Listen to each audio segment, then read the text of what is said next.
Pero nararapat lang na maibalik ko siya. Bata pa ang pasaway na yun. At siguro, estudyante pa. Akala ko nasa middle school na siya, high school lang pala. Ay, paano kaya siya mamumuno kung ganitong itsura niya? Wala man lang ba siyang pamilya? Walang dumadalo.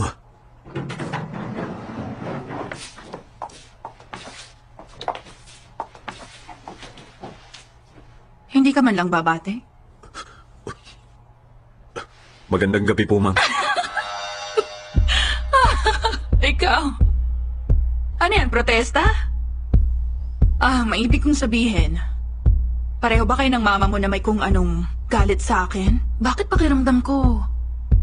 Palagi niyo na lang akong hinaharas. Bakit ba gabi na? Nandun ka pa? Bakit? Utos ng mama mo, no? Ha? Tama, sigurado yun. Iniisip mo ba na pag nalaman ng chairman ang tungkol sa nangyari sa'yo, siguradong pupuntahan ka agad niya?